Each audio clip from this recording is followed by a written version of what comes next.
Warning, this podcast contains heavy spoilers for not just one movie, but entire franchises. We highly recommend going and watching these movies before listening to us as a companion piece that stitches all the timelines into one creepy, crime-ridden story. There will be no more spoiler warnings. We do not break character. After this, there is no turning back. You've been warned. Hit the music. You are talking about the nonsensical ravings of a lunatic mind. It's alive! It's alive! It's alive! It's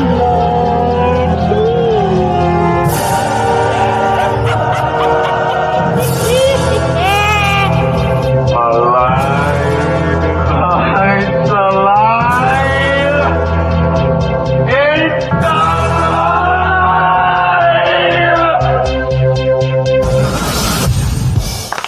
Welcome to It's Alive podcast. This is a true crime, paranormal, interstellar podcast covering unbelievable stories that sound like they were ripped straight from the pages of a Hollywood script. I am your host, the elf on the shelf, the writer of Rudolph, the head of the Naughty and Nice list, so I know where all the fun girls are, the head elf and close personal friends of the big man himself, Mr. Claus, Buddy the elf. And with me as always is my very own Scream Queen, the perfect combination of beauty and brains, the soon-to-be bride of Buddy, the India horror, the expert of guts and gore, the gorgeous, the sexy Amy Rose.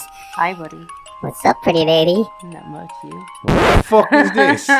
Hey, you little shit, move. Hey, Sorry, what are you doing? fucking move, you little shit.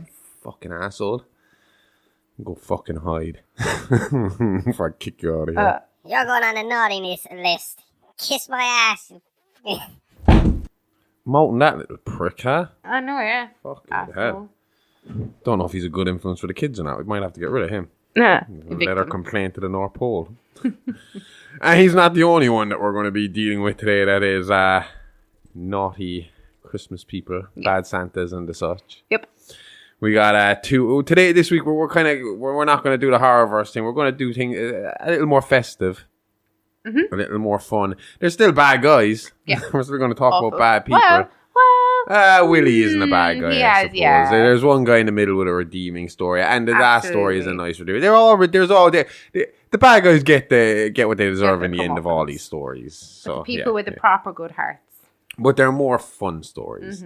In other words, for 1 week only, nobody's going to die. Wrong. What? I've got a murder. Oh, holy shit. Jesus Christ, we can't get away from it.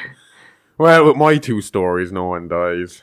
I'm going to cover, to start with, the Crackhead Santa of South Central LA. Have you heard of this guy? Yes. So this guy, and this is the thing I love about him, right? He is your typical crackhead. Skinny, small, kind of dirty looking. And his Santa suit is the same. Dirty and raggedy looking. But the thing I loved about him is he doesn't have a beard. So he replaced it with a white bandana to block his face. That's good thinking. That's resourcefulness.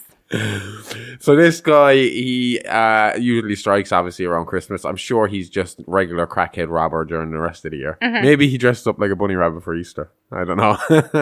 I think it'd be harder to get away dressed as a bunny rabbit than it would be method acting. Hey, you don't know what a crackhead is fucking capable of. Super bouncing. So what we're going to talk about here is what we saw there's a little article in the paper and we ran on the news as well, and it was about these two guys. It was a kind of a puff piece because they had a bit of a tragic Christmas. Christmas was going bad for them to start with. Yeah. And this all starts on Christmas Eve for them. And things went bad for them when they were robbed by this Christmas crackhead that I still can't find the name of online. I was just about to ask, are you just going to call him Christmas Crackhead? They're Christmas Santa crackhead. That's honest to God. See, this is a really small story. This isn't one of these big national stories. It's a real small story, so there's not a whole pile of information. We're just going off this article about these two guys, Craig and Day. So on Christmas Eve night, the Santa Claus crackhead broke into their apartment, waking Craig, but not waking Day, who apparently was a very heavy sleeper. Oh. The robber escaped with Craig and Day-Day's Christmas presents and rent money. Shit, warm. Even though Craig tried to fend him off. Craig did wake up and got into a fight with him. Apparently, Craig caught him making a sandwich, and when he asked him who the fuck he was, he replied, "I'm Santa Claus. Where the fuck are my milk and cookies?" Do we know what kind of sandwich he was making? Not a clue. Okay. Anyway, the main story here is poor Craig and they lost their rent money and all their Christmas presents, and this is Christmas Eve morning. Now, what makes it worse is these two guys haven't had the best of luck over the years and weren't exactly rolling in funds. So they were behind on this rent money to begin with. Okay. And we're talking about South Central LA here. They weren't living in like Beverly Hills or anything like that. They weren't going to get credit or anything like that, you know? Okay. So immediately after the police left their apartment from taking their report on the Crackhead Christmas Santa Claus robber, I've said his name now in various different ways, but the general gist of it is he's a crackhead, he is Santa Claus, and he robs at Christmas. They were met with their landlady. Okay. Who was supposed to be a bit of a rough woman. Her name was Miss Pearly. Okay. No, Miss Pearly is... Do you ever see, like, these are, without being racist and getting in trouble, these old kind of like... Do you know, like, don't be 8 minutes to South Central while drinking the juice in the hood? Yeah. This lady would have fit perfectly into that story. Okay. She was she was that kind of character. Yeah. Like, you know, real over the top. She explained to the two boys that they needed to pay their rent by the end of the day. That's shit. What day is it? This is Christmas Eve. Yeah. That is terrible. They were 3 weeks behind on their rent, which isn't that bad, to be honest. It's not enough to kick somebody out on Christmas Eve. But this was not a nice woman. Okay. And this not nice woman also had a not nice son who had been released from prison the night previous. I heard he was kind of hot. Yeah. I heard he was kind of hot.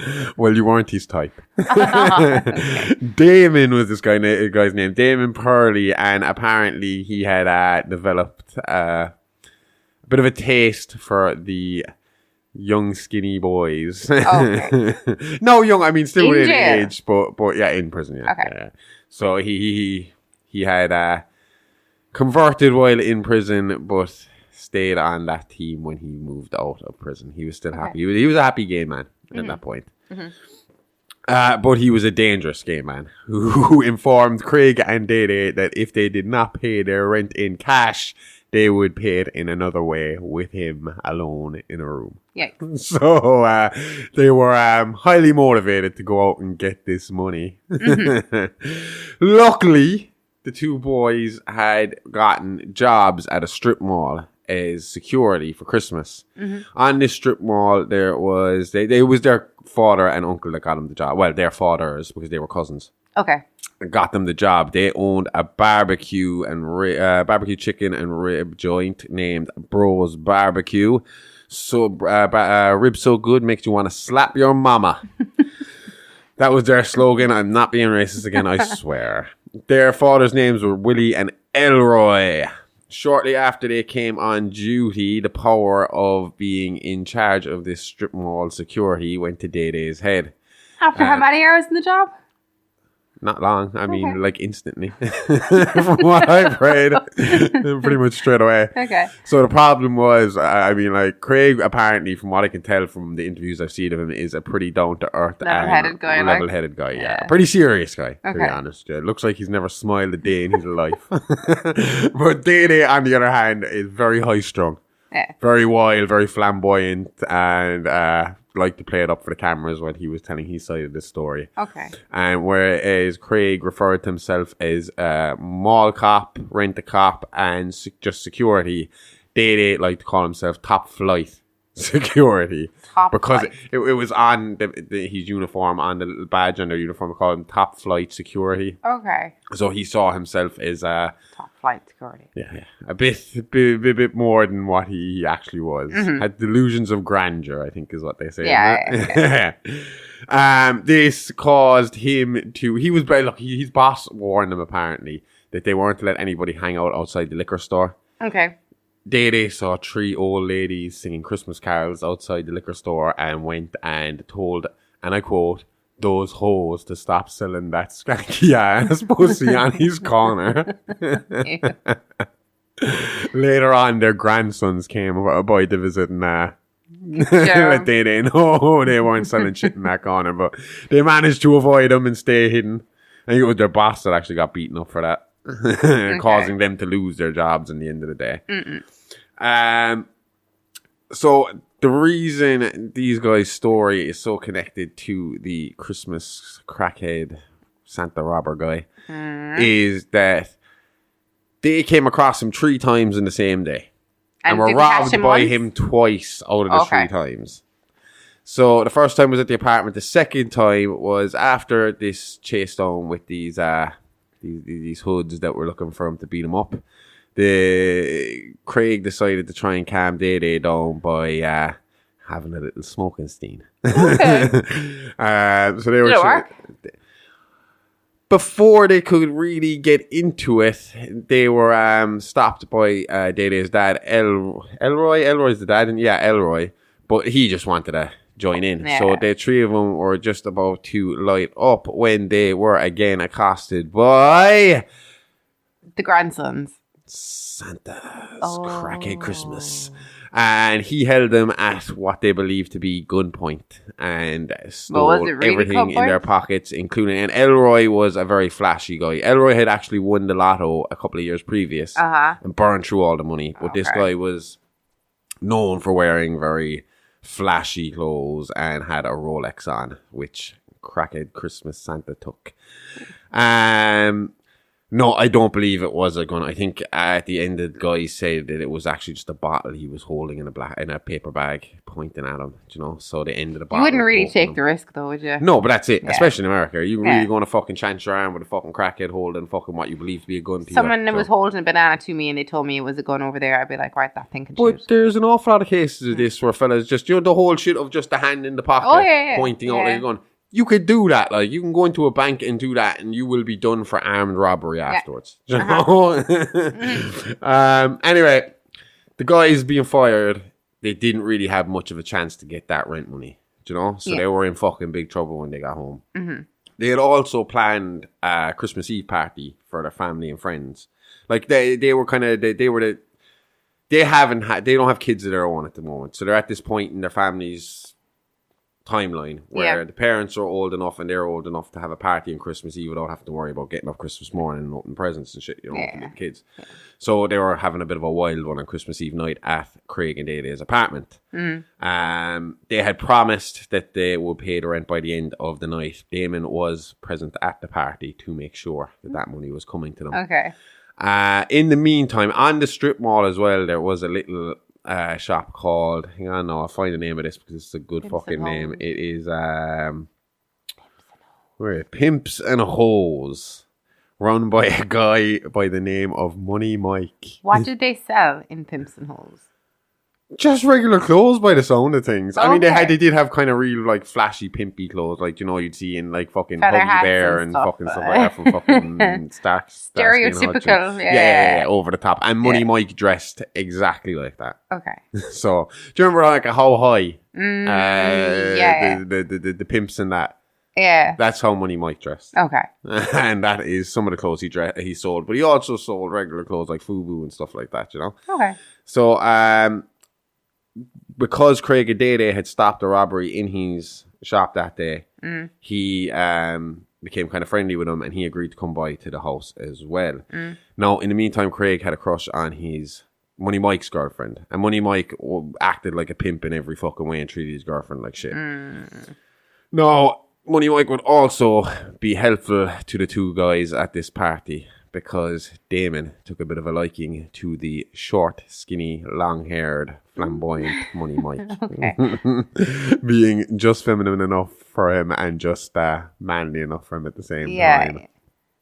So he kept him busy fucking all night, plaguing him, while Craig made a move on... What was her name? I'm not 100% sure what her name was. Her name was Donna. Donna. Was it Donna? I don't know. It is Donna. So he made a move on Donna. And from what I heard, I think they did end up hooking up after all this. In the meantime... Oh, yeah, there was another guy that was a bit of a pimp-looking guy as well, Pinky. He was their ex-employer. Apparently, they worked in his record store before. He was at the party as well. And I only bring that up because he is instrumental in helping them to catch the crackhead Santa Claus. So, while they were outside, they what they were doing anyway at the party as well, I forgot to mention, was they turned the party into a rent party. So everyone was kicking in a little bit to help them out with their rent since they'd been robbed. You know, everyone throwing a 10 quid into a box for them. So as I said as well, Damon had taken a bit of a shine to Money Mike, and since he saw that this box was going around and the rent money was going in, he realised he didn't really need to worry about Craig and Day Day anymore. Yeah. So he kind of went a bit harder in on Mike, following Mike into the bathroom, and basically prison rules, you know? Yeah. Mike didn't have a chance. He was kind of locked in the corner, but Mike saw a vice grips that the boys had been using on their toilet.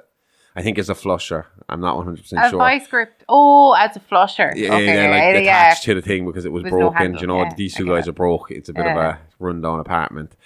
Mike grabbed these pliers or fucking whatever, and vice grips, and he caught Damon right between the legs with them. So he backed Damon out of the apartment slowly, and they made their way out the front door while he got Donna to go get the car. And he went down with Craig and Day Day by his side, basically trying to defuse the situation. And he just left go of the vice grips just to jump into the car and get the fuck away. Damon chasing down the road after him, freaking out. Now, in the meantime, Craig and Day Day are watching all this. Craig notices somebody coming out of a window of an apartment close by. Christmas Crackhead Santa. Third time they've seen him today. I'll go get him. Fucking right, they're going to go get him. So they chase him down, and after a bit of a chase, they finally find him at his little crack den. They chase him all the way back up to his hideout. There, they beat the living piss out of him, tie him up in Christmas lights, and place him on the roof, flashing for the police to find and take all their shit back home and give the police the tip of where he is. So everybody got their stuff back, the stuff that hadn't been sold off. And Christmas Crackhead Santa went to jail.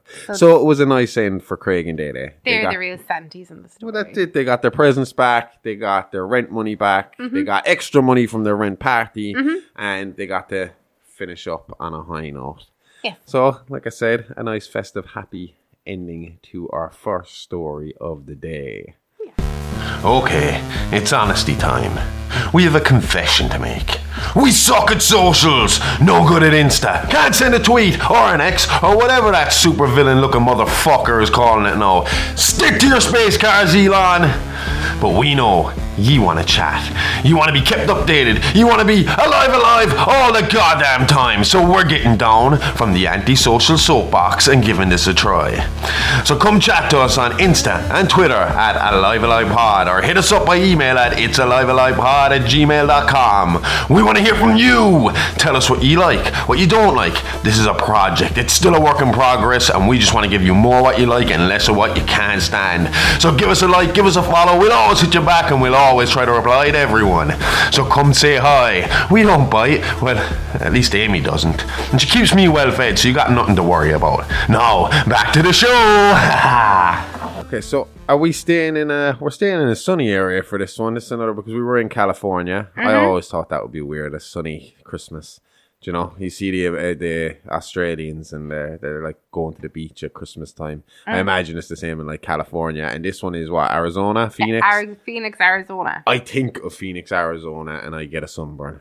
Because anytime it's shown on TV, it's just desert and hot, and just the idea of a Phoenix part of it cold? seems hot. I don't know why it's in my head. Some What? part of it is cold. No? Arizona? Yeah. I haven't an ocean. Anytime I've seen it on TV, it just seems to be desert. Do you know? Yeah. So today, this is our second case of a bad Santa. Santa Claus misbehaving. Yeah. But he was nice. So again, we get a bit of a positive spin on a bad story. Yeah. But do we get a bad guy in this story? We do. Because I think I know this story. I think we get a fun-sized bad guy from what I remember. Fun-sized bad guy. Yeah. But I'm not going to be saying that.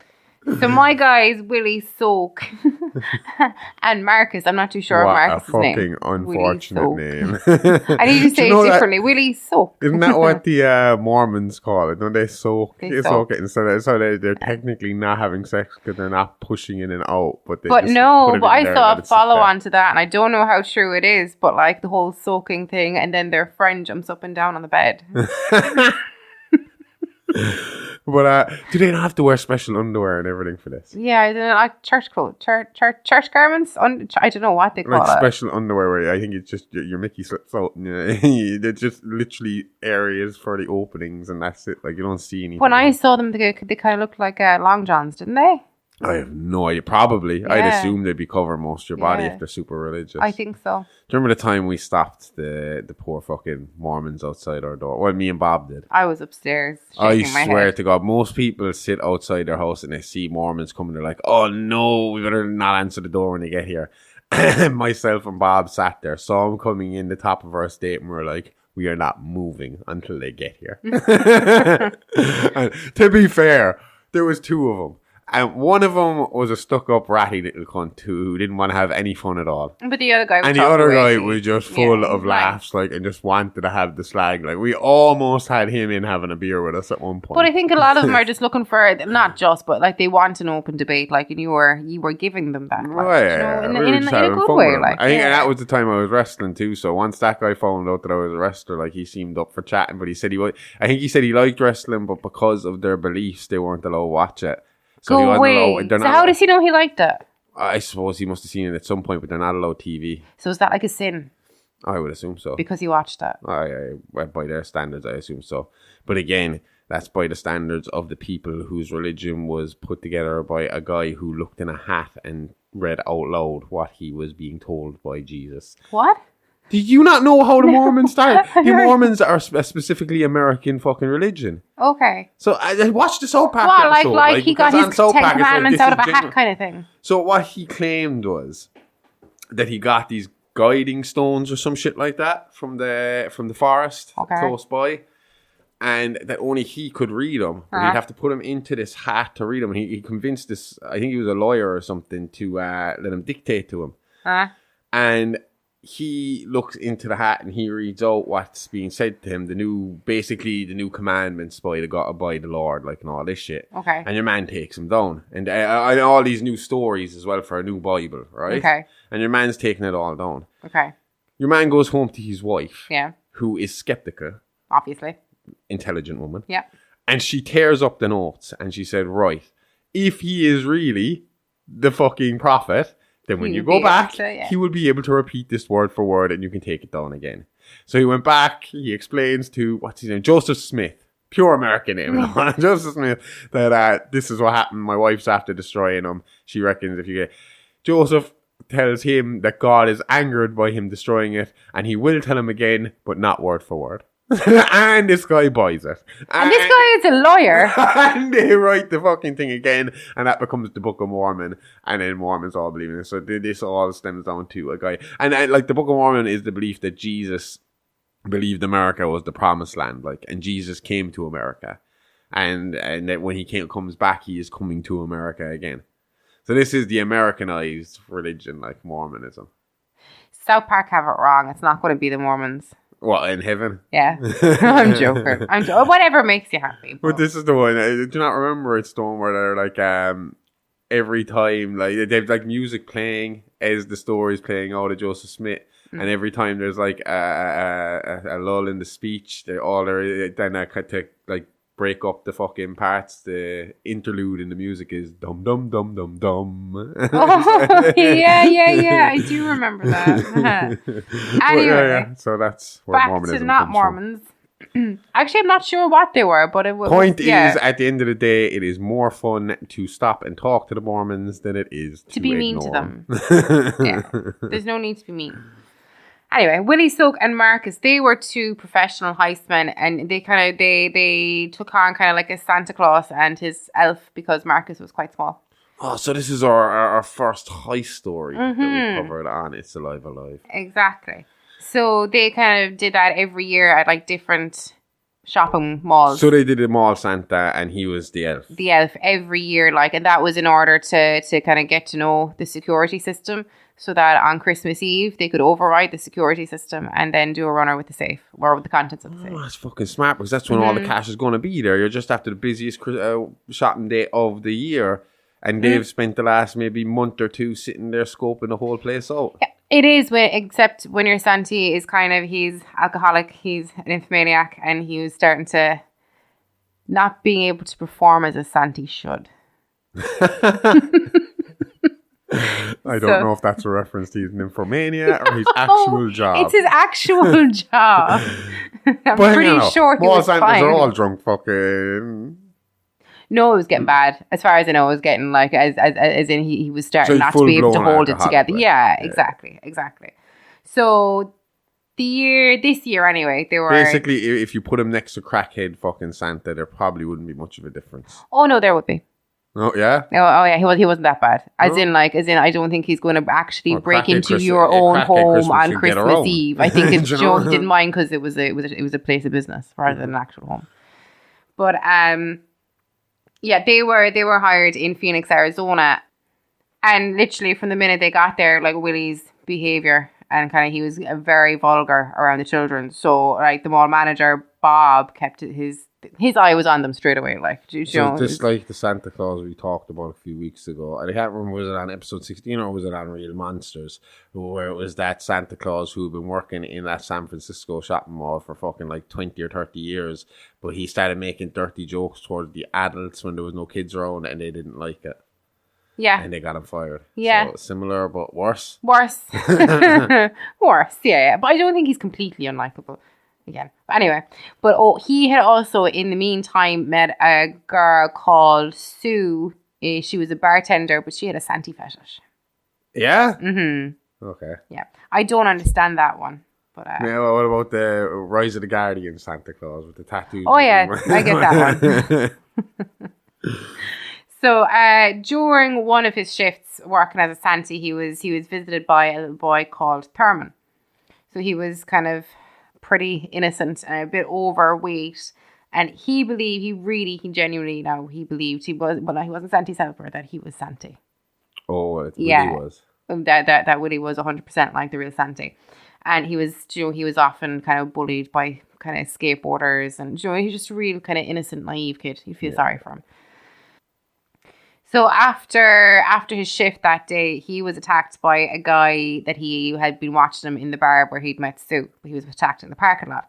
Willie was? Willie was. Oh, shit. Mm-hmm. Thurman saw him and he was like, oh, shit, Santa's in trouble. Like, and he needs help. So he got in between them. And the guy who was kicking the shit out of Santa kind of didn't want the kid in between them, so he ran off. So Do you know why he was getting beaten up? Was he being robbed or something? Or had he just offended one of the parents or something that day? I'm not too sure. Well, I suppose with the way you're talking about him, I'm sure he pissed off somebody. He pissed off somebody. Yeah. He could have thrown any kind of an insult. Like. Generally, what happens when you're walking around being a dick all day, eventually somebody's going to smack you in the face. Oh, yeah, exactly. Exactly. So Willie gave Thurman a ride home after that, and he brought him to a pretty swanky house, and he was living there with just his grandmother. Like, apparently she was a bit senile. And Thurman told him that his mother was dead and that his dad was away exploring mountains. Okay. But he wasn't actually exploring mountains. He was in jail for embezzlement. Oh, okay. Yeah, so this kid has it pretty shit like. But he still has the big nice house and all that. But he's stuck with it. And his grandmother has sole custody of him. His grandmother has sole custody, but she's senile. So this fella has no chance. Well, outside the bucketloads of money that he has. Oh, yeah. I suppose he's got some chance. Exactly. And now he's got Santa Claus to take care of him, so he should be fine. And he really believes he's Santa. And then Willie breaks into the house safe and he takes his father's BMW, but that's completely fine because according to Thurman, this is Santa. Yeah, and by the sounds of things, his dad was a dick, so fuck him. Yeah, but he's still doing it to a kid though. I suppose he's leaving the kid kind of... high and dry. That could be money for the kid. The father's in jail, like, that's true. True. So the manager, Bob, at one stage heard Willie having anal sex with a woman in the mall dressing room, and he let Jin know. How did he know it was anal sex? Did he see him? He said heard. Oh, he heard them because apparently Willie was shouting that she ain't gonna shit right for a week. And so that's a big investigation. When Willie went to his hotel room after that, he found out there was an investigation going on because he saw someone ransacking his room. So there's a prostitute standing close by, and he asked her, like, what's going on in the room, and she thought that it might be cops. So hang on, the cops are on to Willie, is it? Or is that what you're saying? It was an investigation. Is it an investigation from work or is it an investigation? Private investigation. Oh, so someone's looking into him. Yeah, exactly. Okay. Exactly. Do we know who? I think that the manager, he was kind of a headstrong, like, do you know, So the he was manager looking at for work. dirt on Willie to get rid of him. Yeah, exactly. Was having anal sex at work not enough to get rid of him? I'm pretty sure if I went into work tomorrow and had anal sex in the bathroom, I'd get fired. I'm pretty sure if all that they could prove it was you shouting in a cubicle that somebody wasn't going to shit right for I am pretty sure I'd get reprimanded. You would be reprimanded, but as in, prove it. Prove I had sex. If it's not on camera. Okay. Yeah, okay. So, anyway, so she was saying it mightn't be, it might have been a cop, but I don't know if he kind of really... Either way, he would have spooked him a bit. Yeah. I mean, if your job is a fucking robber, bank robber or whatever, a mall robber, as soon as anybody starts looking into you, you're instantly going to be like, oh shit, they're on to me. Exactly. Yeah, it'd be like run, like just ditch the place. Even if it is a private investigator, it could be a private investigator for any of the number of other fucking shops you've ripped off over the last how many Christmases. So, you know, you're constantly looking over your shoulder. Yeah. Like. So he kind of clicked then that he needed to leave the motel room. So he decided to go to Thurman's house because Thurman believed he was Santi. So, of course, there'd be a room there for him. And he knew there was no responsible parent there to fucking pay any attention to him. Exactly. Okay. So Willie obviously let Elf Marcus in on I don't think we've mentioned him since the start, have we? No, Marcus? we haven't, no. Yeah, so Marcus was his psychic and Marcus played the elf because Marcus was a dwarf. Right. Yeah. And he had a really annoying wife as well. He had an annoying wife? Yeah, that used to kind of like tag around with him. Was she a full-size wife or a full-size wife? No. She was not a dwarf. Okay. Watch her being all PC. She's watching it. She's she hears me saying fun size and she nearly slips up. I can say full size. There's nothing wrong with it. Do you get offended being called full size? Yes. Deeply Fuck offended. Off, prude. It triggers me. I can see you twitching in the corner. Anyway, Marcus wasn't impressed with that Willie for taking advantage of Thurman. No, saying Marcus was taking the high ground. Yeah, absolutely, because he told Marcus that he was disapproving of his serial fornicating. Yeah. Oh. Well, no, it'd be the other way around, wouldn't it? Huh? If Marcus was berating him, he'd be looking down on him. Yeah, so he said he was looking down on Willie. Yeah, but Willie's the tall one. That's the joke, Amy. Oh, sorry. Oh, God. Anyway. Moving on. So he was given out to Willie for his endless drinking and his nymphomania and all that jazz. He was getting sick of Willie shit, basically. Basically, I'd say Willie was hard to do a job open and shut, like, you know. If you're going robbing a fucking place, you kind of need somebody you can trust to deliver the goods, to get the job done. If the guy is going to be stumbling fucking drunk around the place, he's a liability. And if he gets caught and he's drunk, he could start talking and now you're in fucking trouble, like, you know. So when it comes to a partnership of that style, I'd assume it has to be absolute fucking trust 100% or it's over. Yeah, exactly. So Thurman actually ended up getting a wedgie from Bullies and a few days later, and he turned up to Santi at work. Even though he was living with them, he still went to Santi.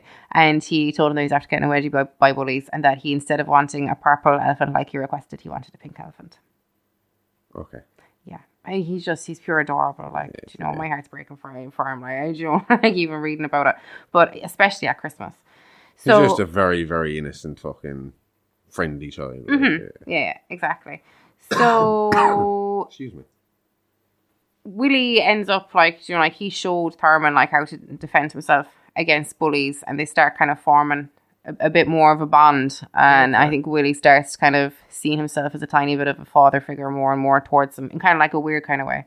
Willie starts to kind of grow fond of him, is what you're saying. Like, you know, so yeah, what you do. I mean, I've said that before when I was working in the preschool. And even when you're working in the school, you do connect with the kids, like, you know, and you do bad, and then you feel bad for them when you know they're in, you know, bad situations or they need help with something. You want to help them. I mean, unless you're a fucking sociopath, or a psychopath. Yeah. You know, you can't help but fucking want to help these fucking kids, like, you know, do their best and do the best for them, like, you know. So I'd assume Willie was the same. I mean, he's even people who rob fucking money for a living still, you know, can care and be nice people. Yeah, exactly. It's a non-violent crime, so I mean, yeah. So I'm not condoning it. I'm just saying it's a non-violent crime. Yeah, I get it. So what was these guys' main plan? What were they going to do? It was Christmas Eve night. I know they're going to rob the safe. That was it. But like, it was going to be their last time because Marcus was getting sick of Willie. So he wanted to cut ties with Willie, and Willie was getting sick of doing it, like, so he wanted to retire. And I would assume Willie living in a luxury house with plenty of amenities was not getting any better because drinking fucking stuff. Oh, yeah. Easier to access for him. He exactly. was kind of getting pampered. Exactly. And now he had a girlfriend. Oh. Yeah, Sue. And she really liked him being Santa. So that was going to be a... as in, yeah. So this was his It was a strong line. This was the one last big score before they finished up. Exactly. So they went on Christmas Eve and the safe kind of ended up taking a bit longer to break because Marcus, he was kind of getting a bit older and all that. So, not Marcus, Willie. So Marcus ended up getting shitty with him for that and decided that the best thing to do would be to kill Willie and fuck off then with his wife. So he was going to double cross him and take everything. Yeah, because he was just getting sick of him. So the last score, he didn't need him anymore. So. Oh, exactly. Yeah. So anyway, the police, obviously, they came along in the end. They caught them in the act because Willie had called ahead. So Willie ratted himself out? Willie ratted himself out, but he'd given a letter to Thurman, basically to hand to the police, basically explaining what had actually happened Christmas Eve. So he did get arrested, and he got the shit kicked out of him by Marcus and the wife. Right. But because Thurman gave the letter to the police, he was fine, and he was just he recouped in hospital, and he actually became he started working with the police after that. He became where is it? Sorry. Oh, he became a police sensitivity counsellor after that. And Willie did? Willie did. Jesus. That's a big jump. And Sue got guardianship over Thurman. Oh, that's nice. Mm-hmm. So they all lived happily. And I assume did Willie do any time for his partner? No, he was out. He just literally spent time in hospital and was out after that. Oh, that's for cooperating. And because he was innocent, obviously he hadn't been innocent of the last few, but he was innocent of the one the night before. Mm-hmm. Good story. Interesting story. Yeah. I like bad Santa stories. I like the bad Santa story too. I heard there was a little update in him alright as well. We'll have to look into that for maybe next year. We'll talk about Willie Soke again and what happened to him afterwards, because I know there was a bit more to the story after this original story. Yeah. Well, that's fun. We can have a look into that. Yeah. Hey, you. Yeah, you. You like the podcast? Want some more? Then head on over to our Patreon page, where for just €5 a month you get up to 12 extra shows in that month, along with piles of mini-sodes covering fun facts from the world of horror and true crime.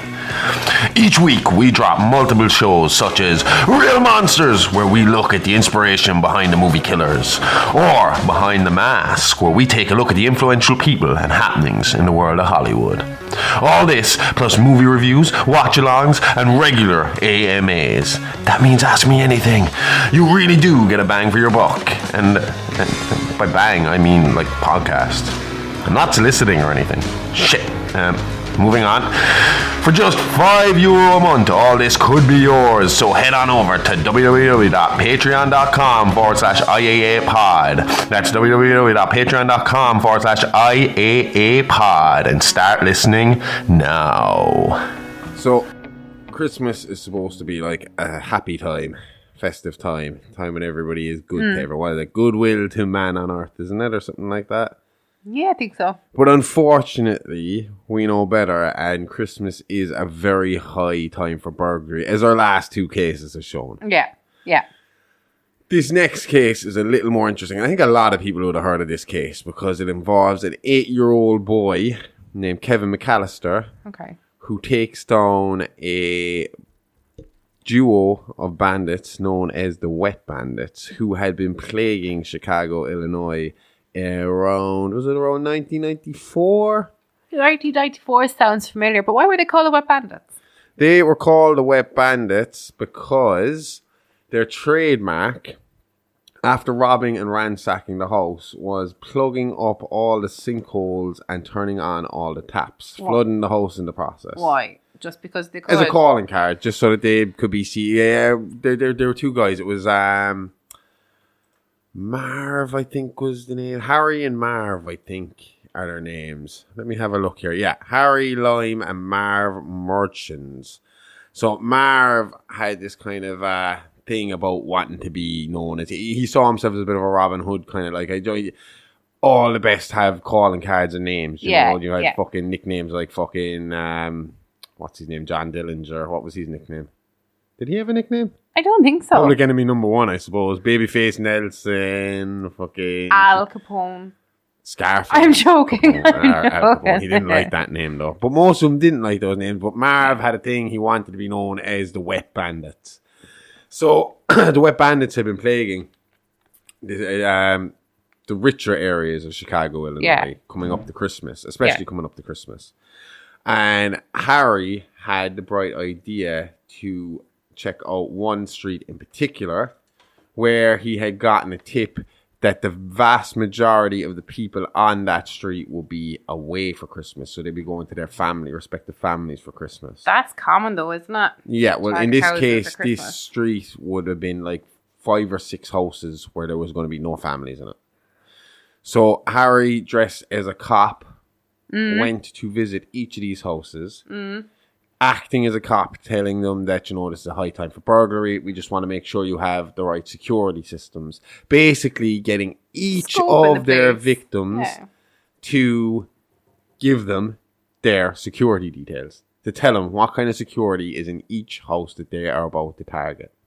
Okay. So as soon as Christmas Eve comes, I think, no, well, it was a few days before. Yeah, no, was it Christmas Eve? I think it was Christmas Eve. Or it was a few days before Christmas. Let me have a quick look here. I think it was a few days before Christmas. Was that? Where am I gone? I'm gone way back here. It was... Yeah, it was a few days before Christmas. Nothing specific, I think. Yeah, because they end up home on Christmas again at the end of the story. So yeah, it was a few days before Christmas. Okay. And they start basically tearing through the neighborhood, emptying out house one after the other. Mm-hmm. They had their eyes on one house in particular. Okay. And that was the McAllister's house. Mm-hmm. This was a big house, and it was, according to Harry, loaded with junk. I mean, loaded with kids and loaded with junk. So the McAllisters, I think, had, 4 or 5 of their own, and they were also taking care of 2 of their nephew and niece, I think it was, because Peter McAllister's brother had gotten a job in Paris. Okay.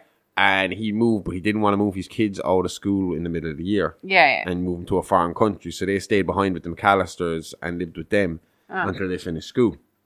Or at least until the school year was up. I'm not 100% sure on that. Yeah. But because Peter's brother wanted to see his kids, he decided, and this is a rich family. They're all very professional, high professionals. They're all making good money. That they were going to fly... He was going to fly his 2 brothers and their families out to Paris for Christmas. Okay. So they were all in the house at once, and so there was a load of junk in the house, and Harry's eyes were lighting up at the sight of all the jewellery and all the gadgets and all the bits and bobs in the house. Big house to house 2 fucking families. Yeah, I mean, can I see how many people were in the house here? I think it says it here somewhere. There was... I think... 12 kids, I think it counted, and 4 adults. Okay. Being Kevin, his brother Frank, his wife, and not Kevin, sorry, Peter. Peter and his wife, and Frank, his brother, and his wife. Okay. Along with their 12 kids, 2 being the other brother's kids. So busy house. Yeah. The night before they were supposed to go to Paris is the night that Harry was scoping this place out. And the next day they were due to leave. So the house was fucking pandemonium with everybody getting ready to getting their shit together and getting ready to go because they were leaving early the next morning. Mm-hmm. They were due to leave the house at 8:30, I think they said. Okay. Over the night, though, there was a little bit of a storm knocking a tree onto a power line, cutting the power to the house temporarily. Yeah. But it was enough to knock their alarm clocks off. No, this is the 90s, so this was, kind of manual setup kind of job when it came to your alarm clock. Yeah. It wasn't, Wi-Fi wasn't in existence. The internet wasn't going to fix your problems before you woke up. Yeah. So they slept in and were woken by the what do they call, shuttle bus to the... Oh, yeah, to the airport. No, they were in a panic. And when they were leaving the house, they had 45 minutes to go before the plane left. I know everybody that's listening to this now that was born after 2001 is going, you're never going to do it. It's pointless. You got to be there at least an hour beforehand or they're not going to let you through. Yeah. This is the early mid-90s. Yeah. 9/11 hasn't happened yet. You could walk in 5 minutes before your plane was due to leave and get on the fucking plane. You know? So, hold the plane. In the panic, there was a miscount. Okay. Which meant they were missing one of the kids. Now, the night beforehand, in all the chaos, there was pizzas ordered and to feed everybody because there was just too many to cook for and there was too much going on. Well, the youngest McAllister child for Peter and what was his wife's name? Kate. Okay. Kate and Peter's youngest kid, Kevin, was getting a bit agitated. Kevin's 8 years old. He's starting to get a bit pissy. People aren't paying attention to him. There's a lot of people around, a lot going on. He doesn't really know what to do with himself because everybody else is getting ready and he's 8 years old, He's bored and he doesn't know what to do with himself. And this, again, is before the time of handing a child a tablet and telling them to fuck off and watch YouTube or play Roblox. Yeah. So when the pizzas get there, he goes down looking for his cheese pizza because, like all kids that age, he's a picky little fucker for eating and he would not eat anything with toppings on it. Oh. So one was ordered for him, definitely. It always was. But his older brother, eldest brother, Buzz, who was a bit of a bully to Kevin, had intentionally got that pizza and eaten it himself to piss Kevin off. Basically just to get on Kevin's nerves. Causing a bit of a scuffle in the kitchen, knocking a shitload of milk and destroying the place and pissing everybody fucking off. Yeah, yeah. Kevin got grounded and got sent upstairs to the attic bedroom. Oh. So he was up there on his own and he slept in just like everybody else. Yeah. Everybody else forgot Kevin was up in the attic. So this 8-year-old was now at home alone and his mother didn't realise it until she was up in the sky on her way to Paris. Can imagine how she felt. Oh, fuck. Now, in the meantime, that storm the night before that knocked the electrical wires also knocked the phone line out. So she couldn't even get through to him. And it was going to be a few days before the phone was back up and running. Okay. So when they got to Paris, they still couldn't make contact with anybody. Him. Yeah. No, they got onto the police and they got them to go over and look, to check. Okay. But Kevin didn't answer the door. So according to them, there was no one home. There was no problem here, so they went away again. Yeah. Kevin's mother, in a panic, stayed at the airport trying to get on a plane if there was a cancellation, basically taking any sort of flight and paying any amount of money she could to get home. Yeah. While the rest of her family stayed put because there was no flight available indefinitely till Friday, which would have been Christmas Eve morning, as far as I can remember. Yeah. So her, she had an actual fun trip as well. Well, a funny trip, not a fun trip. She made her way home literally, she was taking any plane she could that would get her a little bit closer to America. Okay. You know? Yeah. And when she finally got to America, she couldn't get a plane home any closer, so she ended up in a van with a polka band. Oh. Who dropped her the rest of the way home. Nice. In the meantime, Kevin is at home alone and he's taking care. He's doing all right for a fucking 8-year-old. His house was in good order, decent enough order when they came home. I mean, there was a few casualties in the house, a few broken bits and pieces. Yeah. But what would you expect from an 8-year-old? But he kept himself clean. He kept himself fed. He had went shopping. Yeah. He had, he had taken care of the house. And on top of everything else, being the man of the house, he protected the house. Ooh. Because, like I said, Harry and Marv had their eye on the McAllister house as their golden nugget, the one that was going to fund them for the rest of the year. The last big job they'd have to do for that year and probably take them up to the summer, on their summer holidays. Yeah. So they had been watching that house. And when they went to get in there, they spooked Kevin, who turned on every light in the house and the TV and every other noisy thing he could find, spooking Harry and Marv into believing there was someone home, and they pissed off. The next day, they came back to check up on it because, I mean, Harry was like, I saw them. They were getting ready. They were ready to leave. There is no way they're home. Yeah. Next night, they come back. There is a full party in swing. Kevin later said what had happened, what he had done was he had used parts of mannequins. I don't know why the family had mannequins, but parts of mannequins, toys, big cardboard cutout of Michael Jordan. That they had life-size cutout of Michael Jordan. He put him on a railway track on a toy train. And had him walking, so he looked like he was moving around the house. He had music playing out really loud. So when the two robbers got to the house, they saw a party and they were like, this is fucking crazy. They were gone. They were definitely going away. Yeah. So it's like a smart little kid for an 8-year-old, you know? Next day, they come back to investigate once more. Yeah. So Marv goes to check it out. Marv then claimed to Harry that when he got to the door, he could hear two guys arguing inside. And then one of them shot the other, and he even heard. He said he could feel the heat coming from the cat flap, the doggy door. Yeah, and he could hear the shots going off and smoke coming out of that area. Kevin later said what he did was he played a section from a mob movie that he had in the VHS, and put some firecrackers in a pot by the door and lit them on fire. So they went crazy, scaring the shit out of it. Problem was that Harry, being the smarter of the two, decided to stick around and see who the murderer was, so that if they got picked up for their crimes, they would have leverage with the cops and be able to get themselves out of trouble. Okay. They stuck around for a while, and what they saw was Kevin McAllister walking out of the fucking house. Realizing they were being duped, the two decided to come back later that night, and they were going to kidnap the kid, basically hold the kid hostage while they emptied out the house and then leave him there tied up for the cops to find. Kevin, though, was not going to go down without a fight, and he put a little plan into action, a plan that would make the Jigsaw Killer blush. And we will be talking about the Jigsaw Killer at some stage as well. He is it's an interesting one, a gory one, but he wasn't quite as gory, but he was an 8-year-old version of this Jigsaw Killer. Yeah. He put ornaments, like really fragile, like really sharp, fragile kind of fucking ornaments by the windows.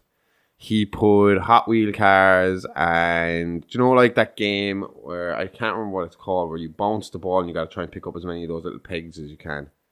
Tiddlywinks? No. Tiddlywinks is where you use one little disc to pop the other disc into a bucket. Yeah. It's I forget what it's called. Jacks! That's what the American call it. Yeah. So you put a load of them down on the ground by the front doors, along with a bunch of Hot Wheels and shit. He took a hot iron kind of, I don't know what to call it. He'd taken it was basically like this loop that gets really hot. It looked like an element. An element from a cooker. Thingy, He put that on the doorknob at the back door. Okay. He covered the back door steps with water. It was icy. It's fucking Chicago in fucking December. Did the same to the front steps. There was other steps that he covered in tar. Oh, they were the steps going up from the basement. Were covered in tar and nails sticking out of them. He also attached a blowtorch to the back door upstairs on the main floor that would activate once the back door was opened. I'm surprised he didn't get himself killed. He then took all the paint cans they had in the house and he lined them up on their landing, basically, so that he could swing it off and it would come down the stairs, hitting whoever was coming up the stairs in the head. Oh, Christ. The two robbers basically fell for every last one of these. Slipping down both sets of stairs. Harry burnt his hand trying to get in the basement door because that was the one with the elements on it. Yeah. Then when he finally got in, he tried to get up the stairs but ended up getting stuck in the tar, losing his shoes and socks in the process, eventually standing on a nail and falling backwards down. When he fell down the stairs, he triggered another little trap that Kevin had set up, which had the hot iron, clothes iron, at the top. They had like, do you know like the little... the Americans have it like the little trap door upstairs where you can throw your dirty laundry. Yeah, laundry chute, yeah.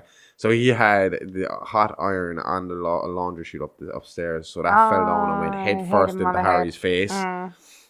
In the meantime, no, it was not Harry. That was Marv. Harry was trying to get in the kitchen. He got the blowtorch to the head. Okay. Marv went back outside and tried to go back around and went in one of the windows standing on the fragile, sharp fucking Christmas decorations. Both men came running into the hallway, falling on the Hot Wheels into the jacks. And as they tried to go up the stairs, got walloped by the paint cans. Serves him right, though. So Kevin then managed to is repel the right word? Repel, yeah. Zip line, basically. He kind of zip lined using a clothes hanger on a little line that he had down to his treehouse. Oh, okay. He had called the cops beforehand reporting a robbery in the house across the road. So he ran across there, and that was one that they had hit up already. Yeah. By the time he got over there, though, the two robbers, the wet bandits, had figured out his plan and were over there. No, they had figured out that he was over there hiding. They hadn't figured out his plan that he robbed the guy. He had called the cops. Okay, yeah. They were just about to attack him. And, I forgot the most important part. So there was this rumor in the neighborhood about this man that they called Old Man Marley. Yeah. Right? Yeah. Old Man Marley was supposed to have murdered his family. Oh, Jesus. And he ground them up and put them into this big salt bucket.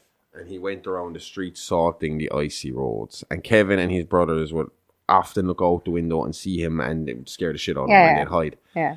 Now, in the meantime, Kevin had actually gotten talking to Old Man Marley and figured out he was a nice guy. Okay. And that wasn't the case. And that he had fallen out with his son and hadn't seen his son in a long time and was actually a sad old lonely man. Oh, okay. Kevin encouraged him actually at the time. They met in church because Kevin was a bit down and scared when he realised he had to defend the house and he needed a bit of inspiration. He had had advised Old Man Marley to, seize the day and go talk to your son. You only live once. You don't want to live to regret that. Old Man Marley saw what was going on because he lived on the same street. And he followed Kevin and the wet bandits into the house that they were hiding in. He whacked Harry and Marv with the snow shovel that was supposedly used to shake out his family's dead, salted corpses, and knocked both men out, tying them up in the house, leaving with Kevin, saving Kevin. Okay. The cops came and got the wet bandits, informing them that let alone were they in trouble for this one, but they also had them for every burglary they had ever done, as their calling card had been, or could be used as evidence against them. So the calling card came back to bite the two of them on the ass. Harry was pretty pissed about that one because that was Marv's call, and Harry wasn't a big fan of the calling card anyway. Kevin said he remembers going to bed that night, Christmas Eve night, alone. Aww. And praying for his family back, begging Santa Claus to bring his family back. That he didn't want any presents. He just wanted his mom and dad back. Yeah. Next morning, he woke up and searched the house, and there was no sign of him. Just as he had given up hope, he heard the door open, and he heard his mother call for him. She just made it back Christmas Eve morning.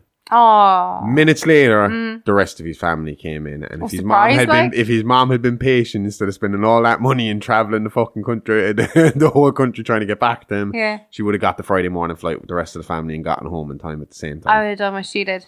I would need to have kept myself moving. I agree with you. I would have been the same way. I could not have just sitting around waiting for something would kill you. How would you fucking sleep? Yeah, especially not being able to get in contact, not knowing what's going on. But the moral of the story is, at the end of the day, the McAllister family were all together on Christmas Day, and everything turned out all right, except for Harry and Marv. Yeah, they spent Christmas Day locked up, where they would stay for a couple of years. So, ending on a happy note. Yes. The one and only time the Horrorverse network will allow you to hear a happy noted ending. Mostly it's person survived. Let's be happy about that. This week, not so much. So that's it for us for Christmas. Next week, we're not leaving you completely high and dry. No. We have said before, we realised there was some problems with Halloween Part 3 and 4. They are now fixed and up for your listening pleasure. But on Christmas Day, on Christmas week, our next episode, there will be a little Christmas message, a little chat from us, and then there will be Michael Myers Halloween Omnibus. We are going to give you Halloween for Christmas, because that's what you get in the Horrorverse. Yes. But that's about it. Happy Christmas. Thanks for listening to us all year long. And have a lovely new year. Yep. So until next week, I'm Dr. HR Smokenstein THC. I'm Amy Rose. I nearly forgot it. Happy Yule, everybody. It's Alive Alive. All the guts and gore with none of the guilt. See you next week. Same Alive Alive time. Same Horrorverse channel. Love you. Bye-bye. Bye-bye.